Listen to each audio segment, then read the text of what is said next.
আমাদের 15 দিনের ইউএস ট্রিপের প্ল্যানিং করতে গিয়ে সবচেয়ে চ্যালেঞ্জিং ছিল হোটেল চুজ করা। কারণ এবার শুধু একটি নতুন দেশে যাচ্ছিলাম তাই নয়, একসাথে 3টে আলাদা সিটি, লুইভিল, ওয়েস্ট লাফায়েটে আর শিকাগো।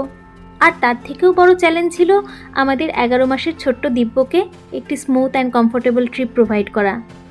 হোটেল সিলেক্ট করার সময় আমরা এটাও খেয়াল রেখেছিলাম যেন সেগুলোও ট্যুরিস্ট স্পটের খুবই কাছাকাছি হয়, যাতে ঘুরতে গিয়ে ও টায়ার্ড হয়ে পড়লেও তাড়াতাড়ি আবার নিয়ে আসতে পারি।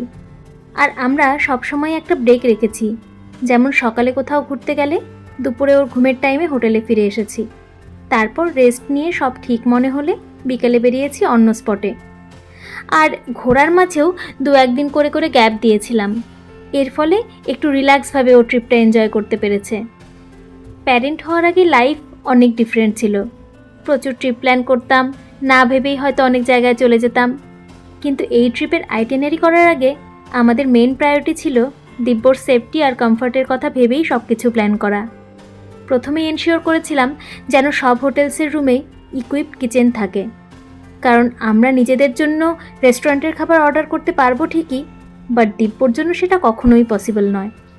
ওর যেটা খেতে ভালো লাগে, যেটা ওর ডেইলি কমফর্ট ফুড, সেটা মেনটেন করা আমার কাছে সবচেয়ে ইম্পর্ট্যান্ট ছিল। আমি চাইনি খাবার নিয়ে ওর যে রুটিন বা ফুড হ্যাবিটস আছে সেটা নিয়ে এই 15 দিনে কোনোভাবেই চেঞ্জ হোক, কারণ আমার মনে হয় পছন্দের খাবার একটা ছোট বাচ্চার কাছে সবচেয়ে কমফোর্ট জোন, সাথে সেটা হেলদি হওয়াও প্রয়োজন। কিভাবে এই লং ট্রিপে আমি ওর খাবার ম্যানেজ করেছিলাম সেটা না হয় পরে আলাদাভাবে আলোচনা করব।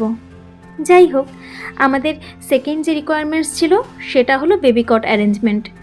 হোটেলগুলোকে আমি আগেই মেসেজ করে রেখেছিলাম যে তারা বেবি কট প্রোভাইড করতে পারবে কি না, কারণ প্রথম কদিন যখন ওর পাপা বাইরে ছিল আমাকে একাই হোটেল রুমে অনেক ঘন্টা ওকে ম্যানেজ করতে হয়েছে। বেবি কট ছাড়া সেটা ভীষণ কঠিন হয়ে যেত। আর সাথে ছিল ওর এই প্রিয় মিউজিক সিস্টেমটা। ছোটোর থেকেই স্ক্রিন টাইমের প্রতি ওর কখনোই খুব একটা ইন্টারেস্ট নেই, কিন্তু গান ওর খুব প্রিয়। আর তারপর থার্ড অ্যান্ড মোস্ট ইম্পর্ট্যান্ট জিনিস ছিল হোটেলে ব্রেকফাস্ট ফ্যাসিলিটিস। আমরা চাইছিলাম যেন 3টি হোটেলেই এটা থাকে, কারণ ওই যে কথায় বলে না, পেট ভরা থাকলে বাকি সব প্ল্যান ঠান্ডা মাথায় করা সম্ভব। তাই চেয়েছিলাম সকালে ঘুম থেকে উঠেই অ্যাটলিস্ট সাথে সাথে যাতে খাবারের চিন্তা না করতে হয়। আর হোটেলসগুলোর ব্রেকফাস্ট অপশনও ছিল দারুণ, হেলদি, স্পাইসি সব ধরনের ফুড অ্যাভেলেবেল ছিল। এমনকি এখান থেকে আমাদের দিব্যও রোজ কিছু না কিছু হেলদি ব্রেকফাস্ট করতো, যেমন ওটস, কলা, ব্রেড এসব। লুইভিলে আমরা বুক করেছিলাম রেসিডেন্স ইন বাই ম্যারিয়ট, আর ওয়েস্ট লাফায়েটে আর শিকাগোতে ছিলাম হোম টু সুইটস বাই হিলটনে। সত্যি বলতে কি, সব মিলিয়ে ট্রিপটা আলটিমেটলি খুবই ওয়েল অর্গানাইজড হয়েছিল।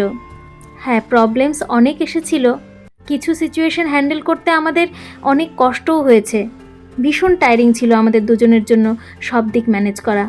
কিন্তু আমরা টায়ার্ড হলেও দিব্য যাতে ভালোভাবে এনজয় করতে পারে সেটা এনশিওর করা ছিল আমাদের মেন প্রায়োরিটি। কিভাবে ওর খাওয়া দাওয়া, জেট ল্যাগের পর স্লিপ সাইকেল এসব ম্যানেজ করেছি সেটা না হয় পরে একদিন বলবো। আজকের মতো টাটা।